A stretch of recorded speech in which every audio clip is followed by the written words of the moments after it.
Bismillahirrahmanirrahim. Assalamualaikum warahmatullahi wabarakatuh. Bismillahirrahmanirrahim. Subhanaka la ilma lana illa ma 'allamtana innaka antal alimul hakim. Yang saya hormati Bu Husnul Insani, Magister Pendidikan, yang selaku fasil mungkin nanti bisa menyaksikan secara daring, dan juga Bapak Sarijan, Sarjana Pendidikan, selaku pengajar praktek dari pendidikan guru penggerak saya, Bapak Hanif Afnan, SPD SD, selaku Kepala Sekolah dari SD Negeri 2 Katemas, Ibu Jayati, Sarjana Teologi Islam, selaku Kepala Sekolah dari SD Negeri 2 Lingkungan, serta Bapak Ibu Dewan Guru dari SD Negeri 2 Katemas dan juga SD Negeri 1 Lingkungan. Pertama, marilah kita ucapkan puji syukur kehadirat Allah Subhanahu wa Ta'ala, karena kita masih diberikan nikmat berupa sehat jasmani dan rohani, sehingga dapat melaksanakan kegiatan pada pagi hari ini dengan lancar. Kedua kalinya salawat serta salam senantiasa tetap terhaturkan kepada Nabi besar Muhammad Rasulullah Shallallahu Alaihi Wasallam dengan ucapan Allahumma sholli ala sayyidina Muhammad wa ala ali sayyidina Muhammad. Karena berkat dari ajaran dan juga agama Islam, kita dapat membedakan mana yang baik dan juga mana yang buruk. Ketiga kalinya di sini saya selaku CGP angkatan 7 ya akan mempresentasikan tentang modul 1.4 yakni budaya positif. Untuk acara yang pertama, marilah kita buka bersama-sama dengan bacaan Ummul Quran. Al-Hadiyah Bismil Al-Fatihah.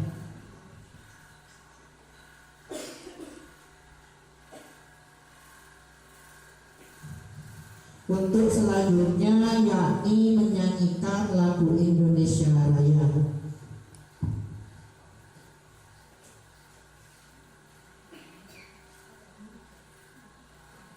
Hadirin dipersilahkan.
Terima kasih, hadirin dipersilakan duduk kembali.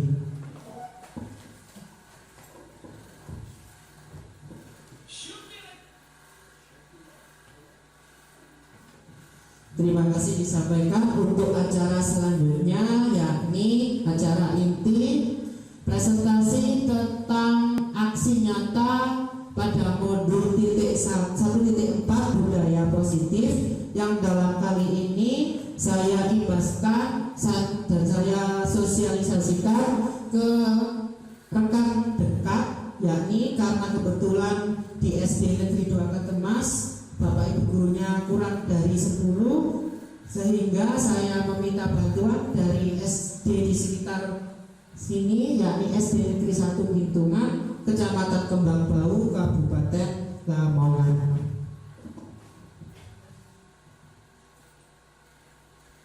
Nah, ini dari slide yang kedua, yakni fasilitator saya itu selaku penilai dari guru penggerak saya, yakni Bu Husnul Insani, Magister Pendidikan. Beliau kesehariannya itu sebagai pengawas pendidikan menengah, yakni SMA SMK di Kabupaten Bondowoso. Kemudian di pengajar praktek itu yang setiap bulannya kesini untuk menilai saya secara luring, yakni Bapak Sarijang, Sarjana Pendidikan. Beliau guru di SMP Negeri 2 Lamongan.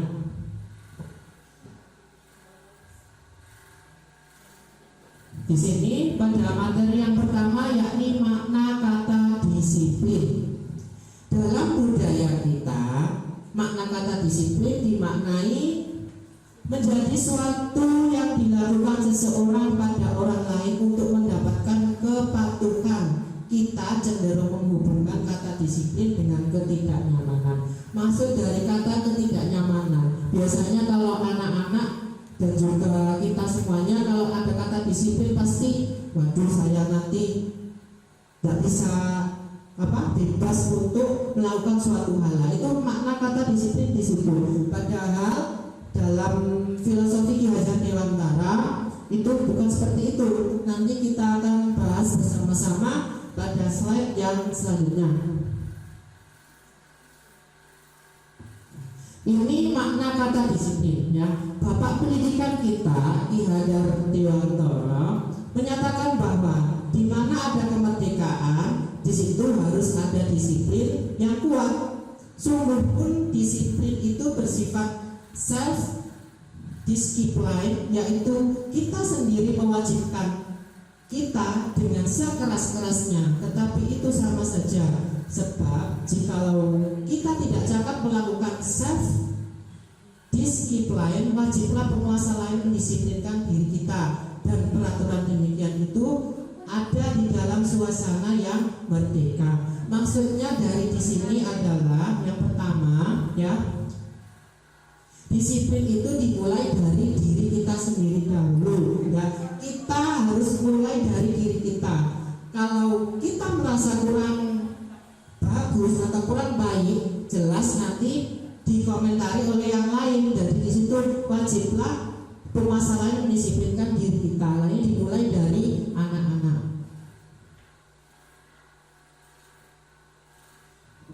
Selanjutnya, makna kata disiplin lainnya. Adapun definisi kata merdeka menurut Ki Hajar Dewantara adalah merdeka iku jarwonya ora mung lepasing pamrih ning uga kuat kuwasa aman diri priyangga. Merdeka itu artinya tidak hanya terlepas dari perintah, akan tetapi juga cakap buat untuk memerintah diri sendiri. Jadi tadi itu disiplin dimulai dari kita sendiri, harus bisa melawan rasa malas dan juga rasa terbebani. Itu makna dari disiplin diri sendiri tadi. Sebagai pendidik, tujuan kita adalah menciptakan anak-anak yang memiliki disiplin diri, sehingga mereka bisa berperilaku dengan mengacu pada nilai-nilai kebajikan universal dan memiliki motivasi intrinsik bukan ekstrinsik. Ini yang perlu digarisbawahi adalah motivasi intrinsiknya. Kalau anak-anak sudah termotivasi dari dirinya sendiri, itu sudah sangat bagus.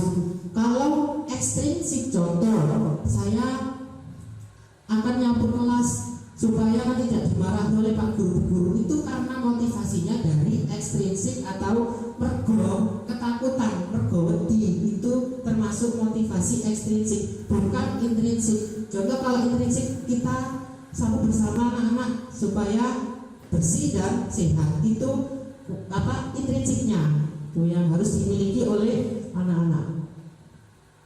Selanjutnya, nah dalam Merdeka Belajar, ya ini kurikulum Merdeka juga, itu profil pelajar Pancasila itu yang selalu dikedepankan, yakni yang pertama beriman, bertakwa kepada Tuhan Yang Maha Esa dan berakhlak mulia.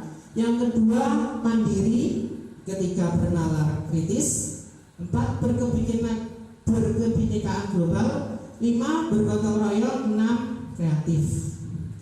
Nah ini yang ditonjolkan dari kurikulum Merdeka. Kita sebagai pendidik harus mampu menciptakan dari 6 profil pelajar Pancasila ini. Nah ini apa tadi hubungannya disiplin dengan hukuman, konsekuensi, dan restitusi. Nah ini nanti sebentar saya akan tampilkan tabel. Pasti ada hubungannya. Kalau orang melanggar disiplin pasti akan mempunyai hukuman atau konsekuensinya bagaimana. Dan tentu cara menanganinya dengan restitusi.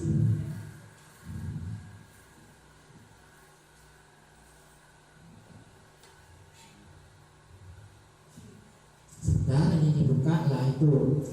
Ada 3 kolom di situ, identitas gagalah. Sebenarnya hukuman itu tidak diperbolehkan ya, karena memang itu nanti akan mengakibatkan psikis pada anak-anak nih ya. Contoh, hukuman itu berarti sesuatu yang menyakitkan harus terjadi. Tapi konsekuensi itu ya sesuatu yang harus terjadi, tapi ya itu dijalani tapi nggak sakit. Kemudian restitusi itu merupakan pilihan.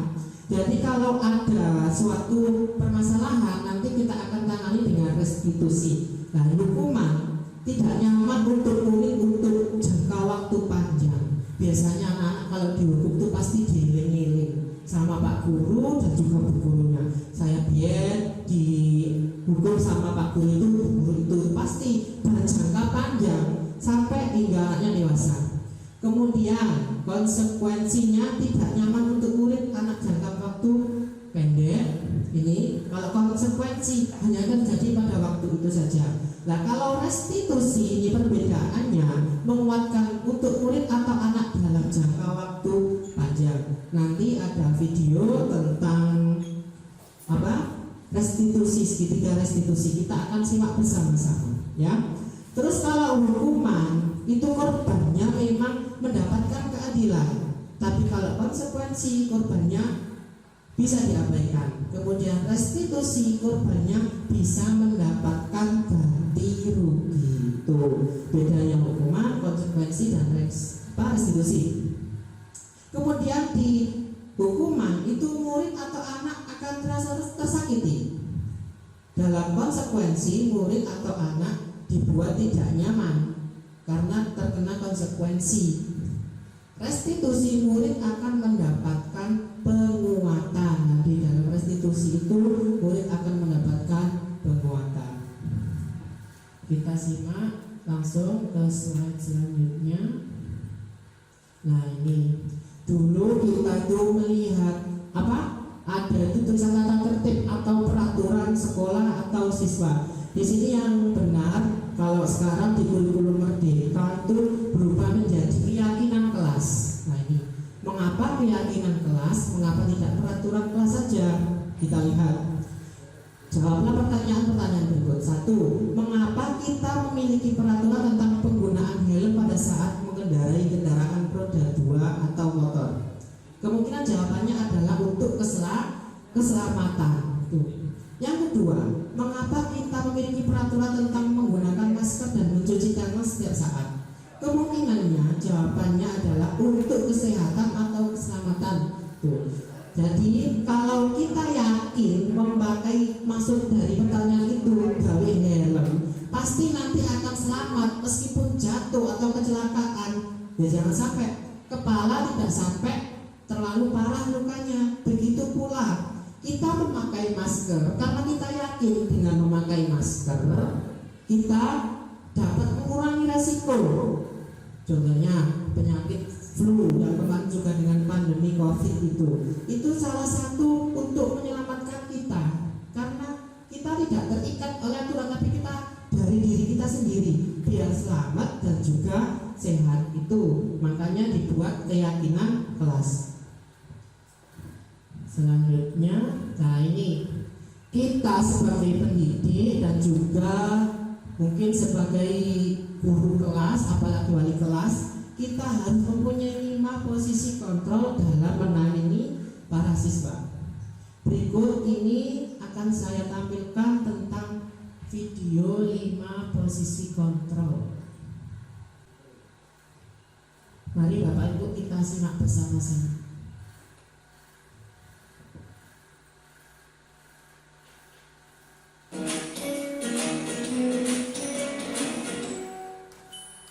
Salam bahagia Ibu dan Bapak guru hebat. Dalam penerapan disiplin positif restitusi, salah satu program yang dikembangkan adalah 5 posisi kontrol. 5 posisi kontrol dalam restitusi adalah proses perjalanan seorang pendidik agar dapat mengenali dirinya. Pada video kali ini, kita akan membahas tentang 5 posisi kontrol yang dikembangkan oleh Dayan Dosen dan contoh penerapannya.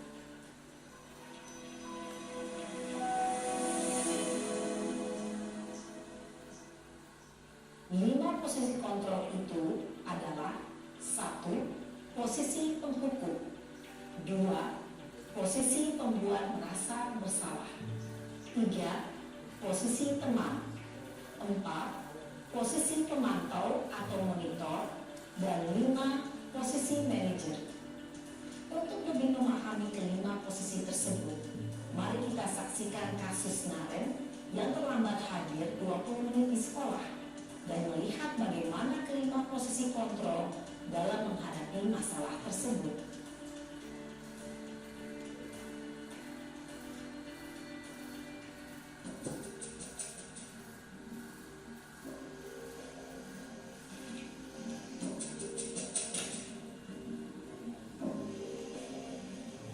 Naren! Sini kamu! Selamat pagi, Bu. Selalu terlambat. Kamu deh, pasti terlambat. Maaf, Bu. Saya Apa? Apa coba? Alasan kamu apa lagi? Kapan sih kamu tidak terlambat? Malas sekali ya kamu jadi anak. saya Dasar pemalas. Gak kapok-kapok sih kamu. Sudah berapa kali terlambat? Sana, kamu keliling lapangan basket 2 kali. kenapa saya harus keliling lapangan basket, Bu? Kenapa? Kamu melarang ibu. Berani-beraninya jawab. Sudah terlambat, masih berani jawab pula. Sekarang, keliling lapangan basket 5 kali sekalian. Biar kapok. Cepat. Pergi sana ke lapangan basket. Posisi penghukum biasanya berbicara dengan nada tinggi, menghardik, menunjuk-nunjuk, menyakiti, dan menyindir. Hukuman bisa berupa fisik maupun psikis. Ibu dan Bapak guru hebat, dampak yang terjadi pada murid ketika guru berada pada posisi penghukum adalah murid cenderung akan memberontak, bahkan menyimpan dendam.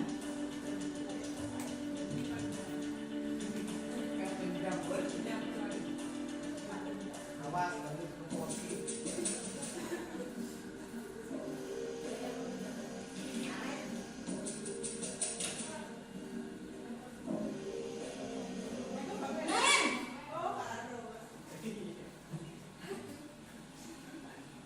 Selamat pagi, Bu.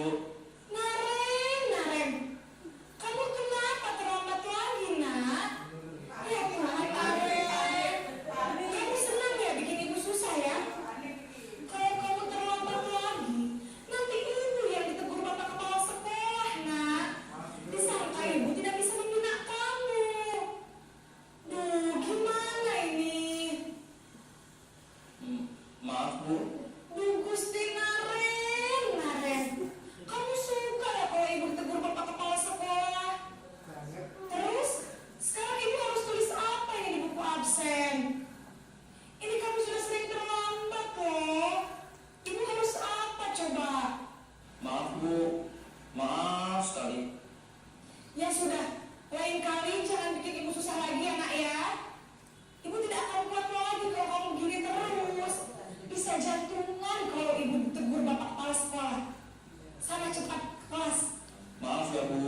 berbicara dengan nada tenang, cenderung lembut.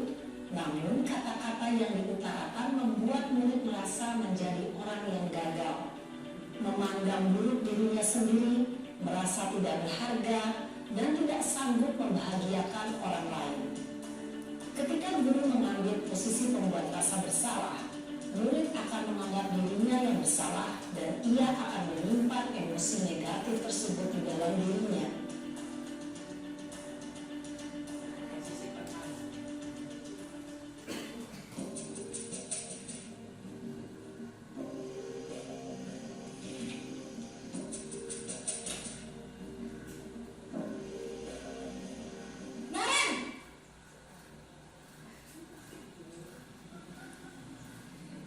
Selamat pagi, Bu.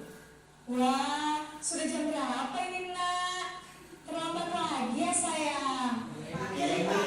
Tapi saya lupa membangunkan saya, Bu. Kamu malah menyalahkan ibu kamu. Kamu bukannya anak yang larinya paling kencang.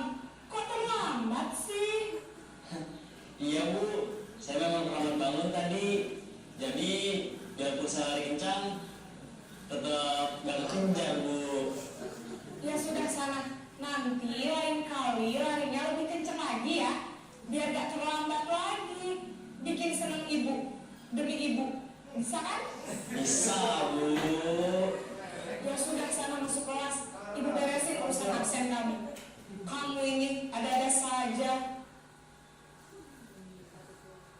Dalam posisi teman, guru berbicara dengan nada suara ramah, akrab, cenderung bersenda gurau untuk menjaga suasana tetap santai. Murid akan merasa senang, aman, dan akrab dengan guru. Identitas yang tercipta adalah identitas sukses atau berhasil. Namun, perlu diingat, karena ini masih dorongan eksternal, maka ada faktor ketergantungan dari murid kepada orang tertentu. Di sini, guru absennya, sehingga di lain waktu, murid bisa berperilaku baik, namun hanya kepada orang-orang tertentu saja.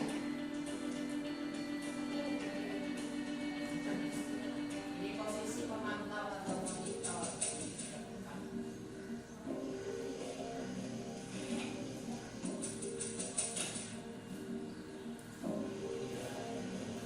Naren!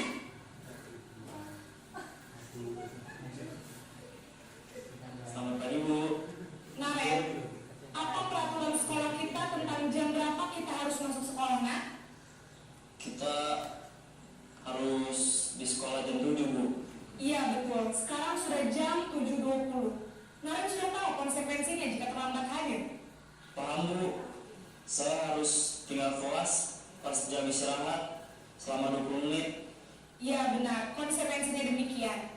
Jadi nanti jam 9.30 pas istirahat, kamu harus tinggal di kelas, kerjakan tugas tambahan untuk ketertinggalan kamu, ya? Baik, Bu. Posisi pemantau mengandalkan penghitungan atau data untuk mengontrol murid. Guru mengarahkan murid berdasarkan peraturan dan konsekuensi. Seorang pemantau menunjukkan bahasa tubuh dan ekspresi wajah yang datar dan cenderung formal. Posisi yang paling bagus adalah posisi manajer.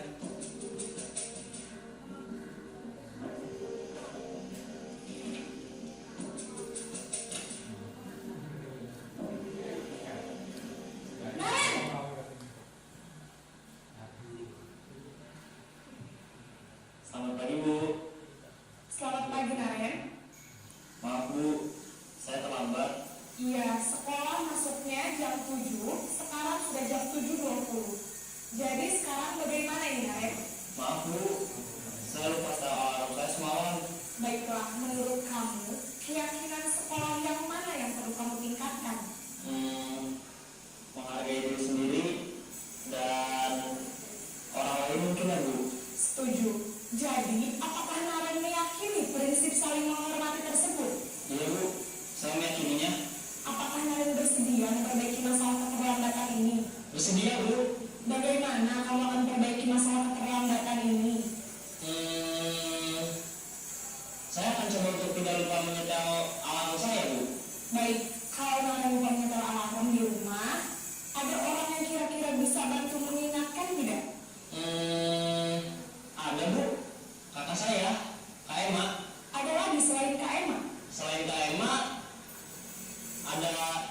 ibu saya. Baik, jadi yang mengingatkan Naren adalah Kak Emma dan ibu kamu ya? Kira-kira akan mulai start alarm kapan nih Naren? Setelah pulang sekolah akan segera saya lakukan. Baik, jadi Naren akan setel alarm untuk bangun besok pagi dan akan diingatkan oleh kakak dan ibunda Naren ya.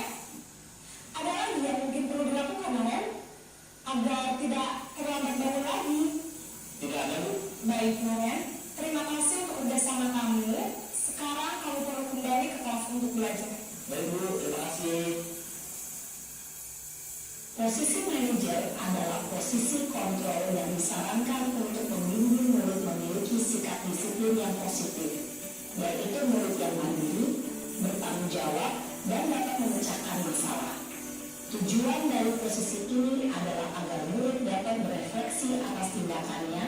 Guru akan dengan tulus memberikan pertanyaan-pertanyaan bermakna, sehingga membuat murid dapat belajar dari kesalahannya dan mencari sebuah solusi untuk menyelesaikannya. Ibu dan bapak guru hebat, setelah mengamati adegan kelima posisi kontrol tadi, kira-kira posisi mana yang paling ideal? Posisi mana yang dapat menunjang motivasi intrinsik murid? Ya, tentu posisi manajer. Posisi ini memang posisi ideal yang ingin dituju setiap pendidik. Pada posisi inilah, guru dapat menerapkan disiplin positif yang berpihak pada murid dan memerdekakan murid. Perjalanan seorang pendidik tentunya tidak mudah untuk sampai pada posisi seorang manajer. Namun, tujuan kita pasti, yaitu menciptakan murid-murid yang mandiri, merdeka, dan bertanggung jawab. Semoga penggambaran 5 posisi kontrol yang telah diperlihatkan ini dapat menjadi ajang refleksi bagi kita semua, agar dapat terus mengasah dan menerapkan disiplin positif yang memerdekakan murid. Mari terus berlatih dan bersemangat. Selamat menerapkan. Salam dan bahagia, Ibu dan Bapak Guru hebat. Mari Bapak Ibu kita simak bersama-sama.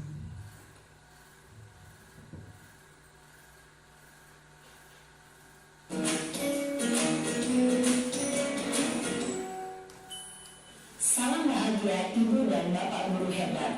Dalam penerapan disiplin positif restitusi, salah satu program yang dikembangkan adalah 5 posisi kontrol. 5 posisi kontrol dalam restitusi adalah proses perjalanan seorang pendidik agar dapat mengenali dirinya. Pada video kali ini, kita akan membahas tentang 5 posisi kontrol yang dikembangkan oleh Diane Dawson dan contoh penerapannya.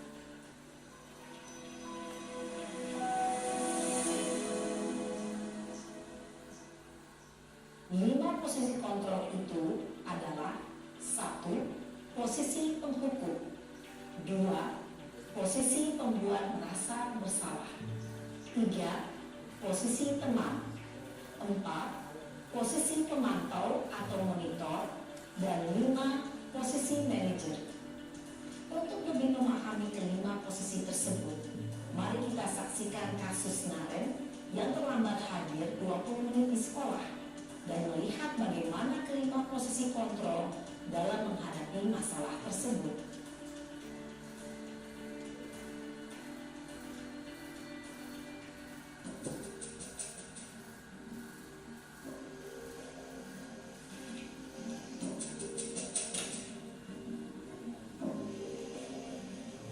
Naren! Sini kamu! Selamat pagi, Bu. Selalu terlambat. Kamu deh, pasti terlambat.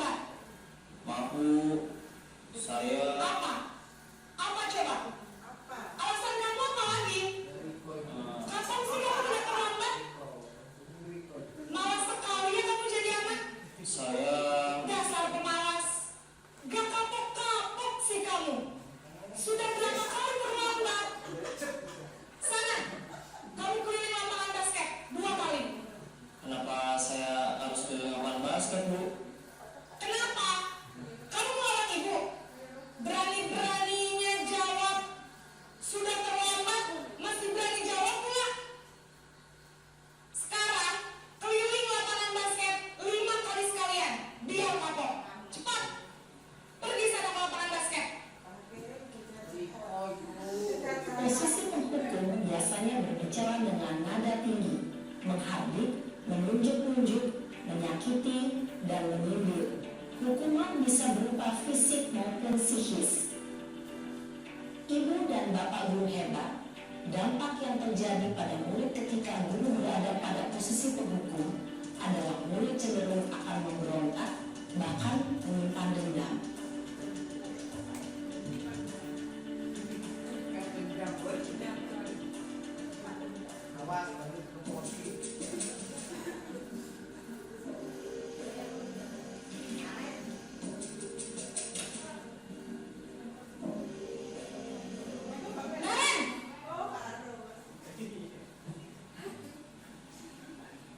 Selamat pagi, Bu.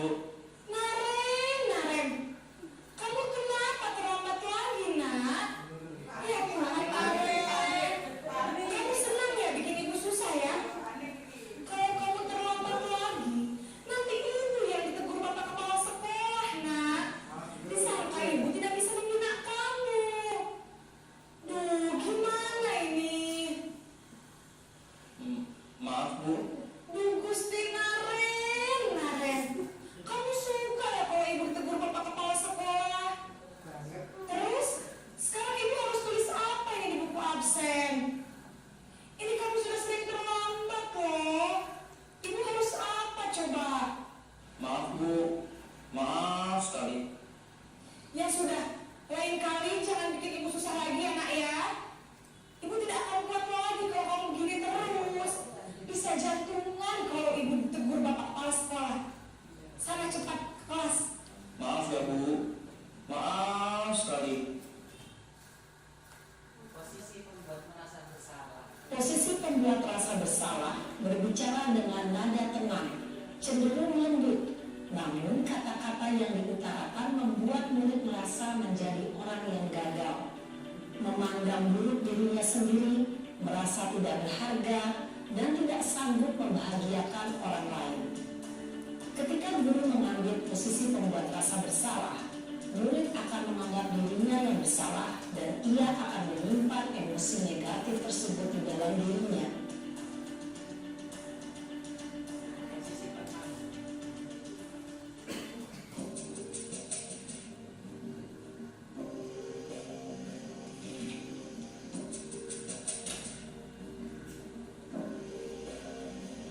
Naren!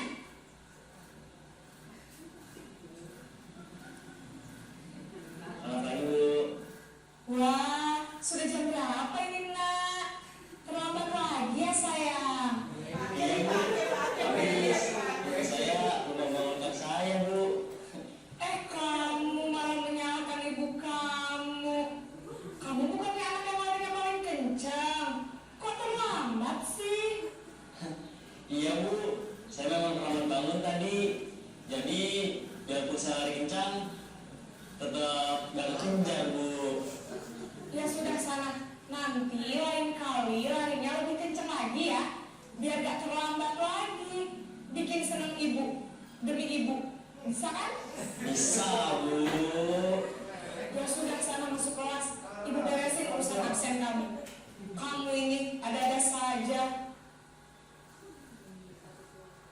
Dalam posisi teman, guru berbicara dengan nada suara ramah, akrab, cenderung bersendar gurau untuk menjaga suasana tetap santai. Murid akan merasa senang, aman, dan akrab dengan guru. Identitas yang tercipta adalah identitas sukses atau berhasil. Namun, perlu diingat, karena ini masih dorongan eksternal, maka ada faktor ketergantungan dari murid kepada orang tertentu. Di sini guru absennya, sehingga di lain waktu murid bisa berperilaku baik, namun hanya kepada orang-orang tertentu saja. Di posisi pemantau atau monitor.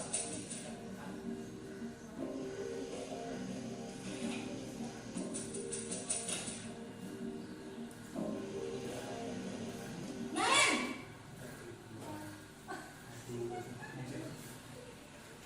Selamat pagi, Bu. Naren, apa peraturan sekolah kita tentang jam berapa kita harus masuk sekolah, nak?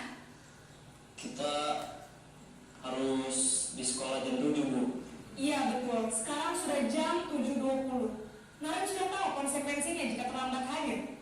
Paham Bu, saya harus tinggal kelas pas jam istirahat selama 20 menit. Ya benar, konsekuensinya demikian. Jadi nanti jam 9.30 pas istirahat, kamu harus tinggal di kelas, kerjakan tugas tambahan untuk ketertinggalan kamu, ya? Baik Bu. Posisi pemantau mengandalkan penghitungan atau data untuk mengontrol murid. Guru mengarahkan murid berdasarkan peraturan dan konsekuensi. Seorang pemantau menunjukkan bahasa tubuh dan ekspresi wajah yang datar dan cenderung formal. Posisi yang paling bagus adalah posisi manajer.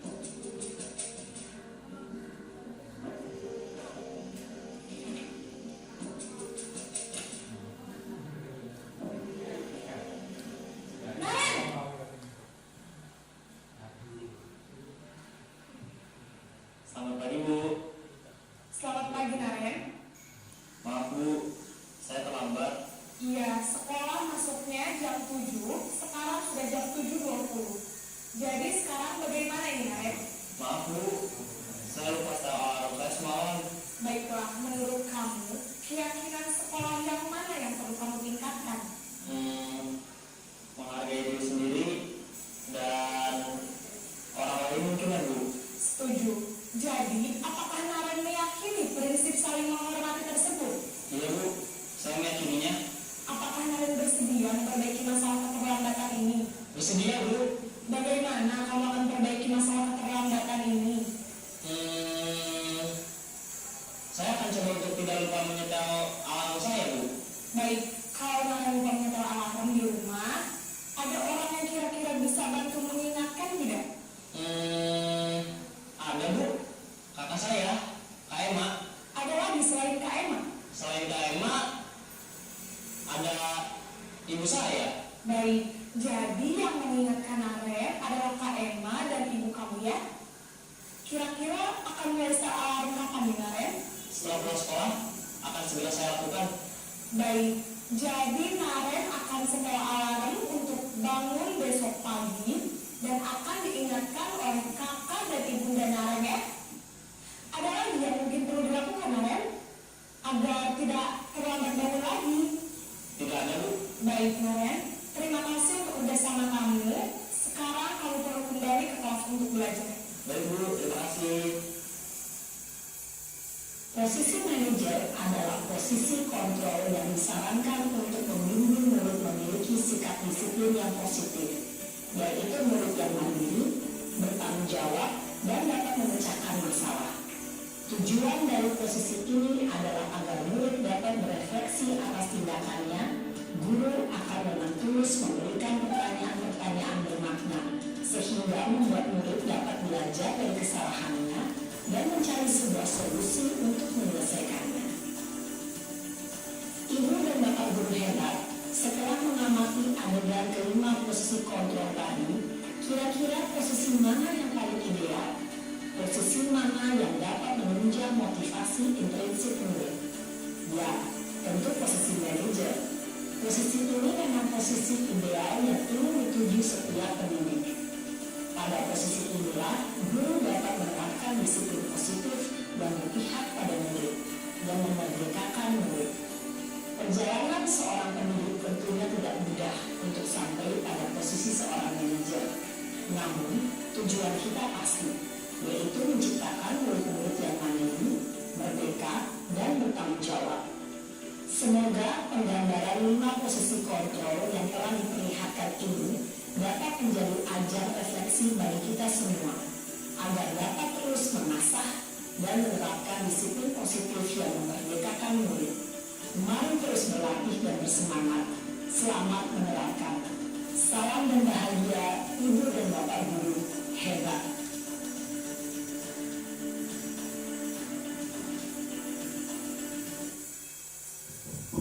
Terima kasih. Tadi sudah disimak ya videonya. Pasti banyak yang bertanya-tanya. Saya biasanya ada guru yang seperti ini. Guru saya ada yang penghukum. Guru saya ada yang seperti memantau. Nah, dari kontrol tadi yang paling baik adalah kita sebagai Bapak Ibu guru dalam menangani siswa adalah sebagai manajer.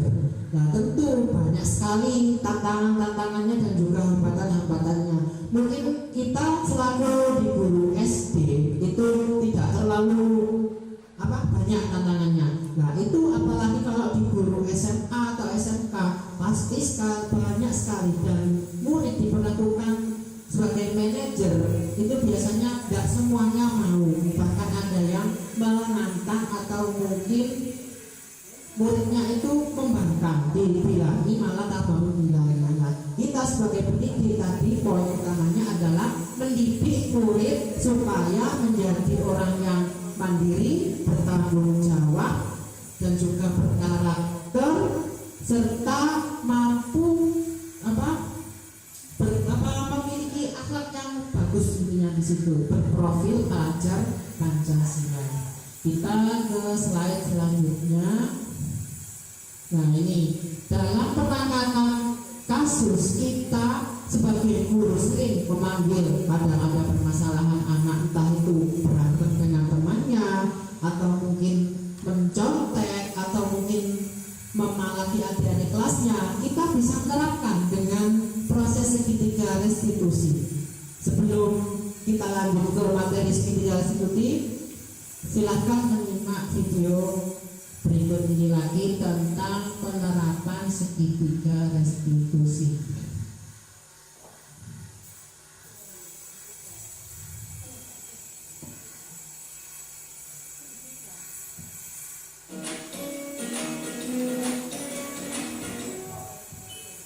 Salam dan bahagia Ibu dan Bapak guru hebat. Pada video kali ini kita akan membahas tentang salah satu program disiplin positif yang diterapkan di lingkungan sekolah yang dikenal dengan nama restitusi.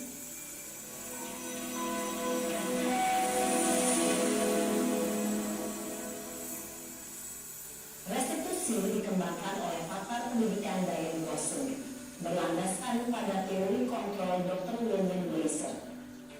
Segitiga restitusi adalah suatu proses dialog yang dijalankan oleh guru atau orang tua agar dapat menghasilkan murid yang mandiri dan bertanggung jawab. Pada saat guru di posisi manajer, aspek yang dikembangkan pada murid adalah motivasi intrinsik, sehingga penanaman nilai-nilai kebajikan dapat tumbuh dan berkembang menjadi suatu kebiasaan positif yang akhirnya membentuk karakter murid. Proses dialog ini terdiri dari 3 langkah yang digambarkan pada ketiga sisi pada segitiga restitusi. Sisi pertama adalah menstabilkan identitas. Sisi yang kedua adalah validasi tindakan yang salah. Dan sisi yang ketiga adalah menanyakan keyakinan. Ibu dan Bapak guru, berikut ini akan ditunjukkan bagaimana seorang guru berada dalam posisi manajer menggunakan penerapan segitiga restitusi.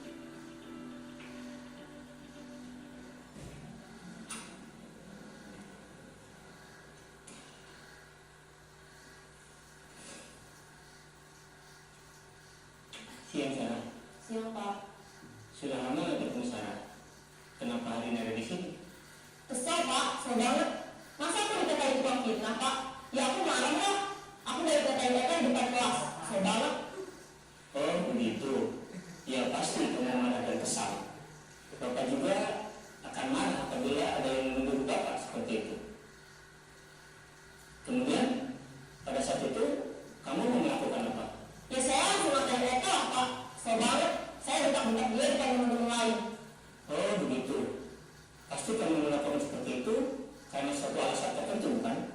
Iya, masa saya bilang saja Pak. Ya saya bela diri lah. Masa saya dituduh tukang fitnah? Ya wajar lah. Mempertahankan harga diri itu sesuatu yang penting buat kamu.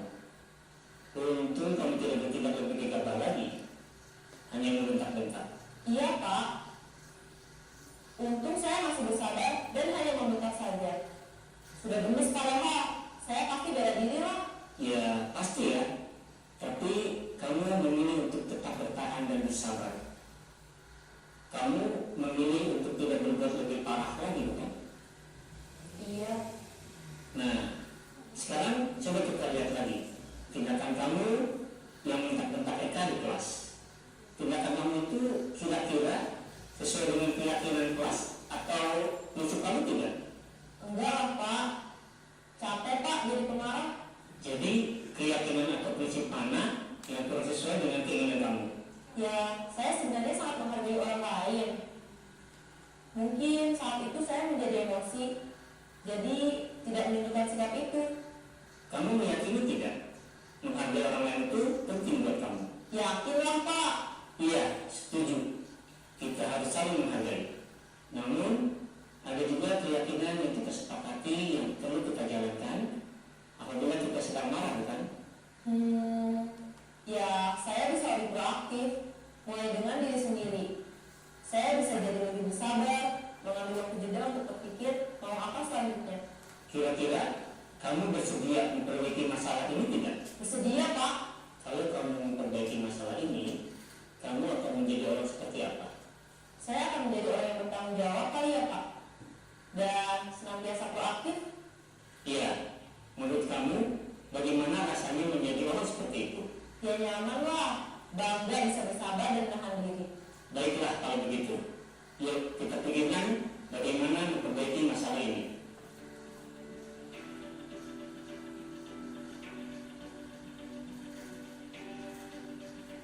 Ibu dan Bapak guru hebat. Baru saja kita menyaksikan contoh bagaimana seorang guru berada dalam posisi manajer menggunakan penerapan segitiga restitusi. Mari kita bahas satu persatu. Pada sisi pertama, menstabilkan identitas berdasarkan pada prinsip bahwa membuat kesalahan adalah bagian dari proses pembelajaran. Sisi pertama dari segitiga ini berperan menggeser identitas murid dari identitas gagal ke identitas sukses. Murid yang sedang bertingkah laku yang tidak pantas atau menarik diri saat itu sedang mengalami identitas gagal. Bila kita mengkritiknya, maka posisinya tidak akan berubah. Kita bisa mengajukan pernyataan-pernyataan ini. 1. Membuat kesalahan sesuatu yang wajar. 2. Manusia tidak ada yang sempurna. 3. Kita bisa memperbaiki masalah ini. 4. Saya tidak menanyakan kesalahannya. Saya lebih fokus bagaimana memperbaiki masalah ini. 5. Apakah saat ini kamu tengah menjadi orang yang baik untuk dirimu sendiri?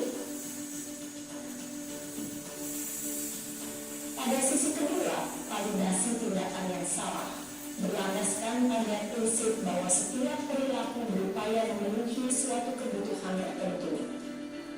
Guru yang telah memahami teori kontrol akan bergeser dari pemikiran stimulus respon menjadi proaktif dan mencoba untuk mengenali tujuan dari perilaku murid, mengenali dan mengakui kebutuhan murid ini dapat memperbaiki hubungan dengan murid tersebut.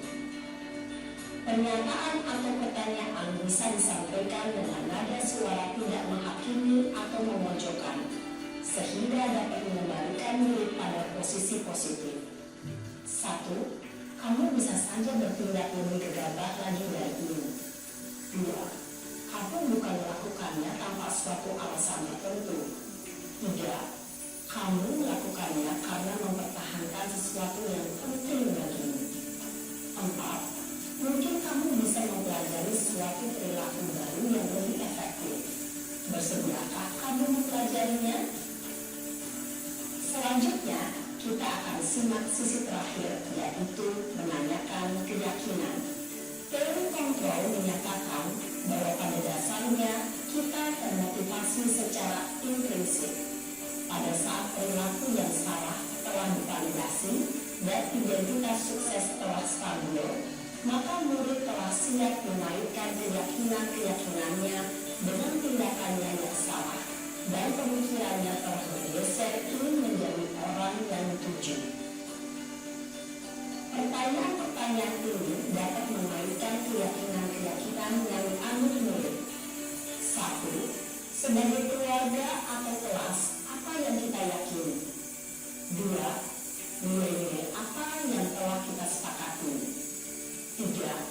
Seperti apa gambaran sebuah kelas yang ideal bagi kami? 4. Kamu ingin menjadi orang seperti apa?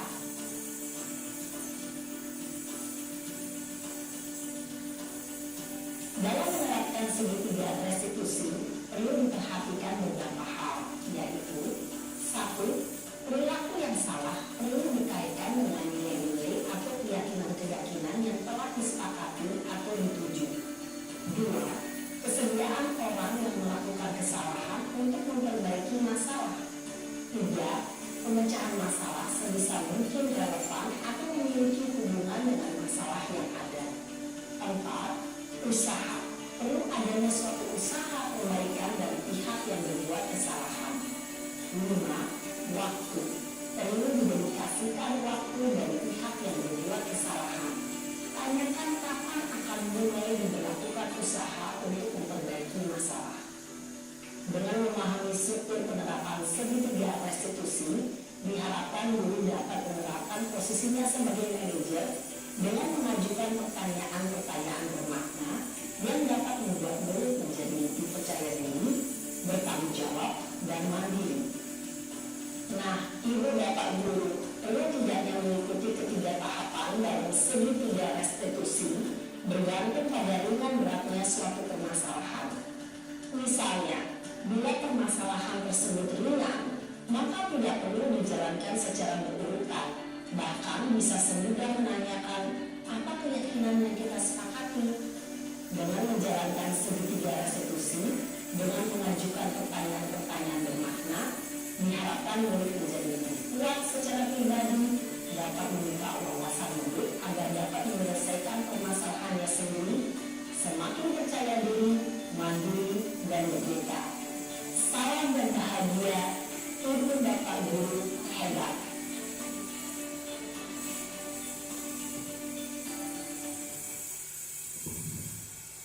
Terima kasih telah disimak penerapan segitiga restitusi dalam video tersebut tadi ya. Segitiga restitusi itu memang suatu yang enak didengar atau ya intinya kalau kita salah ya kita harus bisa memperbaikinya sendiri dengan rasa yakin, mandiri, bertanggung jawab. Tentunya dengan 3 tahapan tadi. Yang pertama, menstabilkan identitas. Jadi kalau anak-anak posisinya marah, biasanya yang sering kita jumpai adalah anak-anak bertengkar dengan temannya. Itu jangan langsung dimarahi atau jangan langsung, kita tenangkan dulu, kita stabilkan identitasnya. Intinya kita ajak tenang dulu. Kedua, kita lakukan validasi kesalahan. Apa salahnya tadi, permasalahannya bagaimana, kok bisa tindakannya sampai seperti itu tadi. Baru yang terakhir adalah tentang menanyakan keyakinan kelas. Keyakinan kelas nanti ada hubungannya dengan konsekuensi dan harus bagaimana dalam memperbaiki kesalahan-kesalahan yang telah diperbuat. Terima kasih. Ini adalah materi di slide yang terakhir. Bapak Ibu guru yang hebat dan juga yang saya hormati, untuk sesi yang selanjutnya yakni tentang tanya jawab. Di sini akan saya buka 2 pertanyaan dahulu, mungkin nanti bisa disambung oleh yang lain. Gimana Bapak Ibu? Apakah ada yang bertanya? Silakan untuk mengangkat tangannya. Ya, silakan Bu Sri Hayati. Tanya jawab. Di sini akan saya buka 2 pertanyaan dahulu, mungkin nanti bisa disambung oleh yang lain. Gimana Bapak Ibu? Apakah ada yang bertanya? Silakan untuk mengangkat tangannya. Ya, silakan Bu Sri Hayati.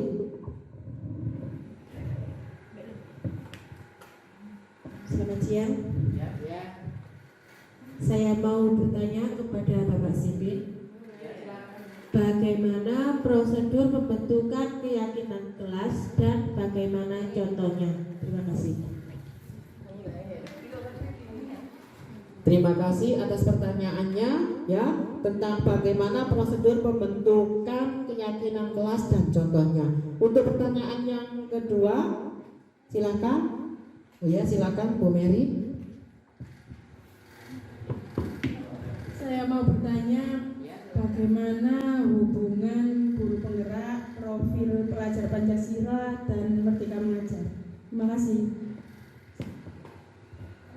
Terima kasih disampaikan oleh Bu Mary, pertanyaan yang sangat bagus ya, karena sangat berhubungan dengan materi dan modul yang saya jelaskan ini tadi. Saya akan menjawab dari pertanyaan yang pertama dari Ibu Sri Hayati. Pertanyaannya, bagaimana proses pembentukan keyakinan kelas dan contohnya ya. Ya, tadi memang banyak materi tentang keyakinan kelas. Bagaimana ya Pak ya cara membuat keyakinan kelas ini? Yang pertama adalah prosedurnya adalah mempersilahkan murid di kelas untuk bercurah pendapat tentang aturan-aturan yang disepakati. Dari muridnya itu dikumpulkan dulu, biasanya pada awal tahun pelajaran baru atau mungkin awal semester. Tapi tidak harus awal pelajaran baru atau semester. Kita bisa mulai dari besok. Ya, kita kumpulkan dahulu itu tentang pendapat-pendapatnya, bagaimana kita kesepakatan di dalam kelas. Yang kedua adalah mencatat semuanya tentang masalah-masalah murid di papan tulis atau di spidol itu ya, kita panggil di depan sebagai wali kelasnya. Kita tulis semuanya aturan-aturannya, misalnya tidak boleh makan di kelas, atau mungkin kelasnya yang tiket harus datang lebih pagi itu ya. Terus yang ketiga, susunlah keyakinan kelas itu berdasarkan prosedurnya dalam keyakinan kelas. Gantilah kalimat-kalimat tersebut dengan kalimat yang negatif. Maksudnya itu gini, tadi kan sudah berkumpul sama satu kelas, rembukan aturan di kelas ini gimana gitu. Yang kedua kita tulis semuanya. Nah, dari tulisan tadi itu kita buat kalimat-kalimat positifnya. Contohnya, kan tadi beserta contohnya juga. Misalnya, jangan berlarian di dalam kelas. Nah, kalimat itu kelihatannya kan keras gitu kan ya, jangan. Kita buat menjadi kalimatnya lebih positif. Apabila di kelas, mohon tetap berjalan. Jadi kalimatnya lebih halus dan juga lebih sopan. Gimana, Bu Sri? Bisa diterima? Ya, terima kasih. Yang kedua adalah tentang pertanyaan dari Bu Mary ya tadi. Apa hubungannya guru penggerak, ya, profil pelajar Pancasila dan juga Merdeka Mengajar? Pertanyaan yang bagus, memang ini saling berhubungan ya. Guru penggerak itu perannya adalah meliputi sebagai pemimpin pembelajaran. Kita semuanya itu sebenarnya guru penggerak semuanya. Cuman ya itu ada yang mau tampil, ada yang tidak, karena memang semuanya saya yakin sudah menerapkan sebagai guru penggerak. Nah, pemimpin pembelajaran itu adalah menggerakkan komunitas praktisi.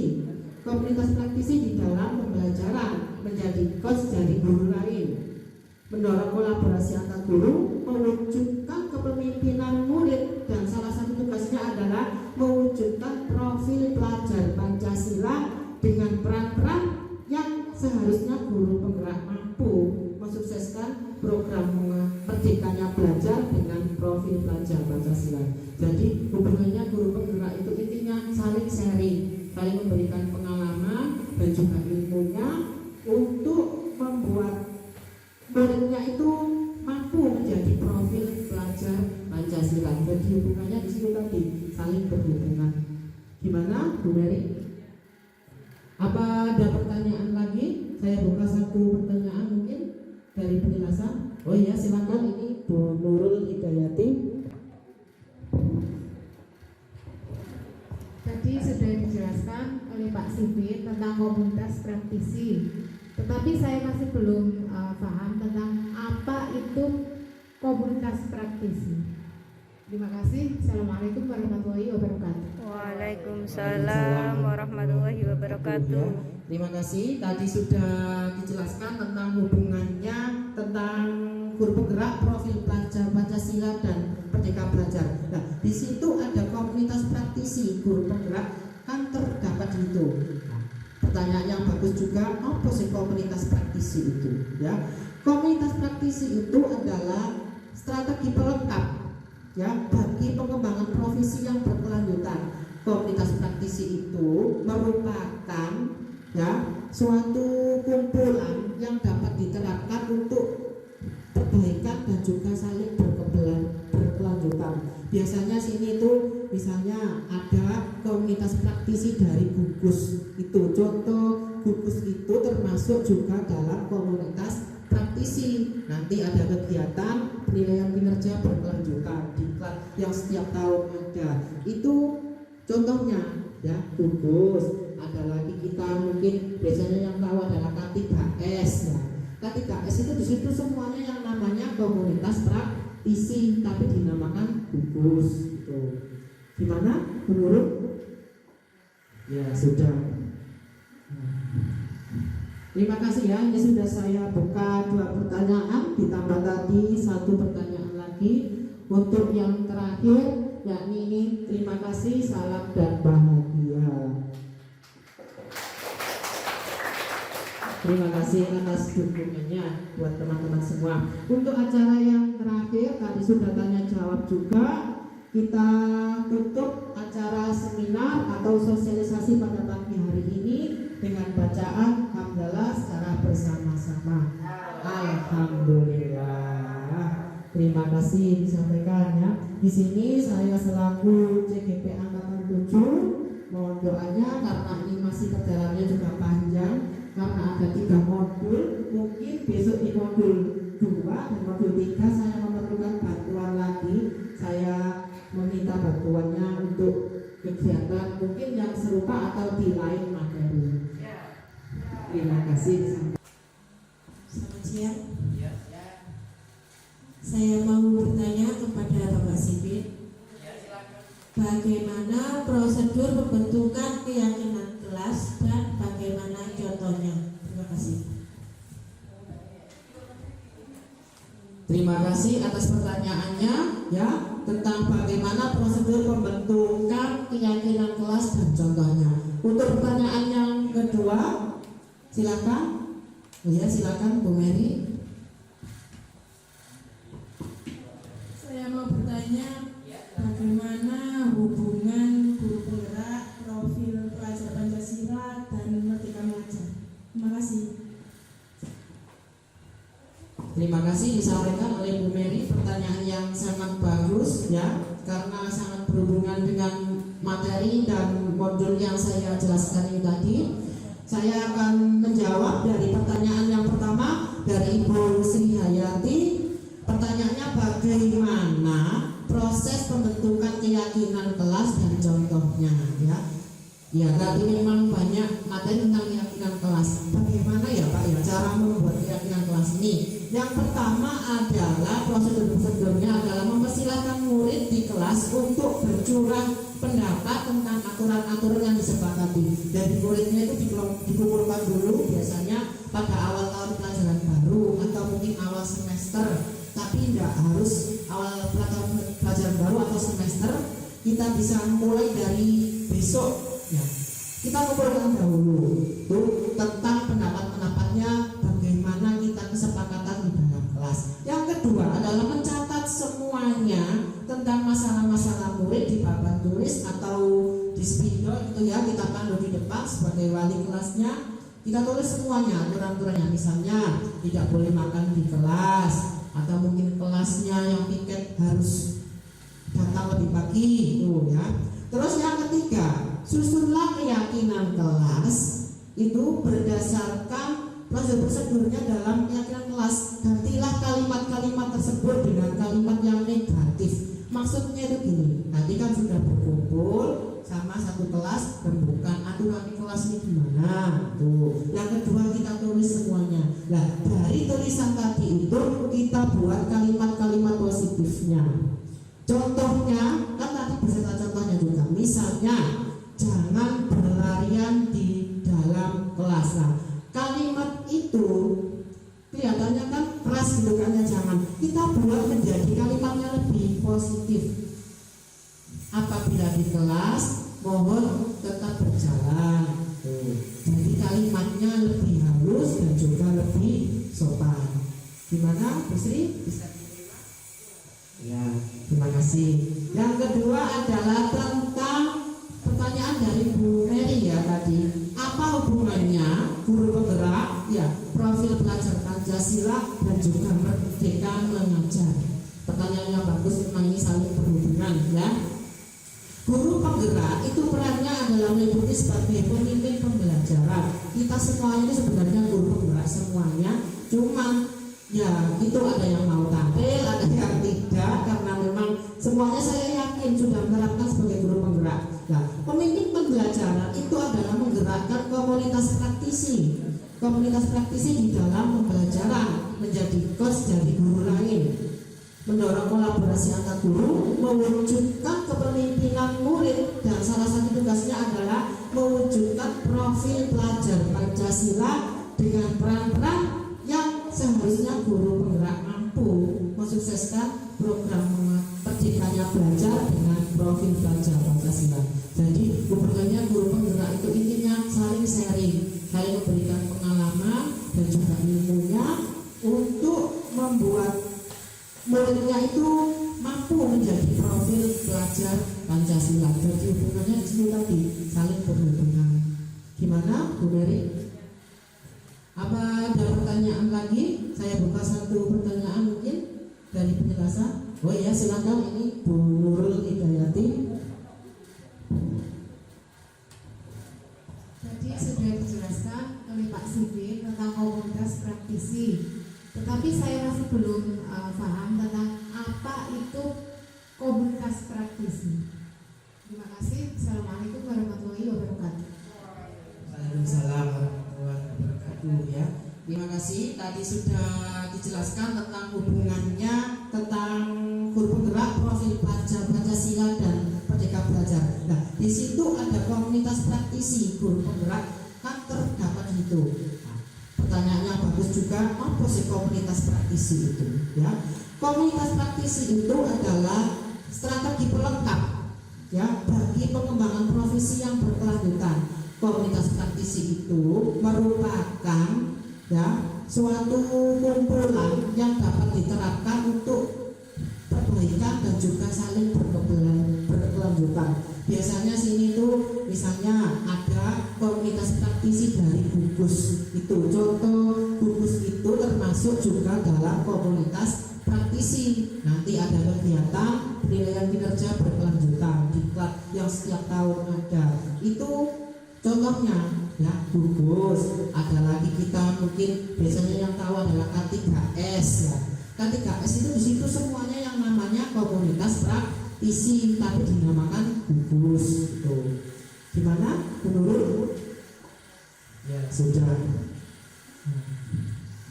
Terima kasih ya. Ini sudah saya buka 2 pertanyaan, ditambah tadi 1 pertanyaan lagi.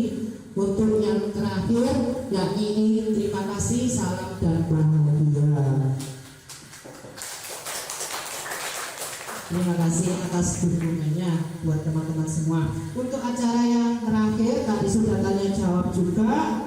Kita tutup acara seminar atau sosialisasi pada pagi hari ini dengan bacaan hamdalah secara bersama-sama. Alhamdulillah. Terima kasih disampaikan ya. Di sini saya selaku CGP Angkatan 7 mohon doanya karena ini masih perjalanannya juga panjang, karena ada 3 modul. Mungkin besok di modul 2 dan modul 3 saya memerlukan bantuan lagi. Saya meminta bantuannya untuk kegiatan mungkin yang serupa atau di lain materi. Terima kasih disampaikan ya. Di sini saya selaku pemateri, apabila ada salah kata ataupun kalimat yang menyinggung, saya mohon maaf yang sebesar-besarnya dan saya ucapkan terima kasih yang sebanyak-banyaknya atas waktunya sehingga mau untuk datang ke sini. Demikian dari saya. Wallahul muwaffiq ila aqwamit thoriq. Wassalamualaikum warahmatullahi wabarakatuh. Pesan setelah mengikuti seminar budaya positif ini, saya menjadi lebih mengetahui tentang bagaimana penanganan siswa dan cara menanggapi apabila ada permasalahan dengan segitiga restitusi yang dijelaskan oleh Pak Bakhrul Maulana Sifin melalui video di seminar ini. Bismillahirrahmanirrahim. Dari seminar tentang budaya positif tadi, saya menjadi paham tentang keyakinan kelas yang akan saya terapkan pada kelas saya nanti. Saya juga lebih bisa mengontrol keadaan siswa dan cara menangani siswa yang bermasalah yang bisa saya terapkan juga di sekolah yang telah Pak Sipin jelaskan tadi dalam seminar yang sangat baik. Setelah saya menyimak dan mengikuti seminar tadi, saya merasa lebih tahu tentang apa itu disiplin diri, cara kita menangani siswa dengan segitiga restitusi. Apalagi peran kita sebagai guru harus bisa mengontrol diri. Ketiga, dengan melihat 5 posisi kontrol yang dijelaskan oleh Pak Sipin tadi. Terima kasih.